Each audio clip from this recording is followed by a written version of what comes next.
మరణం ఎంత వింతైనదో, ఎంత విచిత్రంగా మనిషిని కబలిస్తుందో గుండెల్లో వణుకు పుట్టే ఒక మాట చెప్తాను. ఆ మధ్య ఉత్తరప్రదేశ్ రాష్ట్రంలో అద్భుతమైన కబడ్డీ ప్లేయర్, అతని పేరు బ్రిజేష్ సోలంకి. కబడ్డీలో అడుగు పెట్టాడంటే ప్రత్యర్థుల గుండెల్లో వణుకు పుట్టిస్తాడు. శరీరంలో కనీసం జ్వరం వచ్చిన జ్ఞాపకాలు కూడా అతని బ్రతుకుల్లో లేవట. అంత ఆరోగ్యవంతుడు, అంత హుషారైన వాడు, అంత బలమైన వాడు, చక్కటి దేహదారుఢ్యం కలిగిన వాడు. ఇలాంటి వ్యక్తి ఒకరోజు అలా నడుచుకుంటూ వెళ్తూ ఉంటే ఓ చిన్నపాటి మురుగు కాలువలో చిన్న కుక్క పిల్ల పడి చావు బ్రతుకుల మధ్యలో కొట్టుమిట్టాడుతుందట.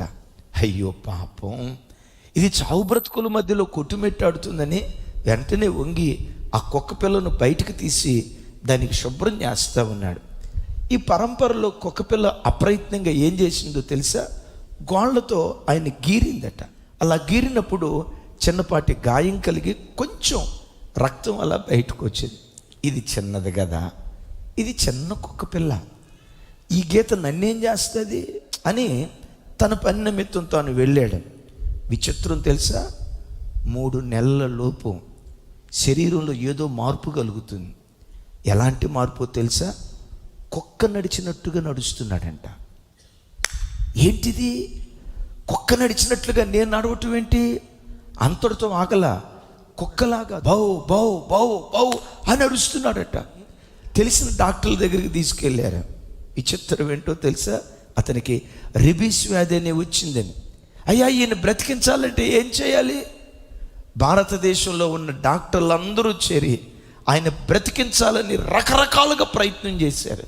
కుక్క మురిగినట్లుగా మురుగుతూ, కుక్క గతికినట్లుగా గతుకుతూ 22 సంవత్సరాల నిండు యవనస్తుడు చనిపోయాడు.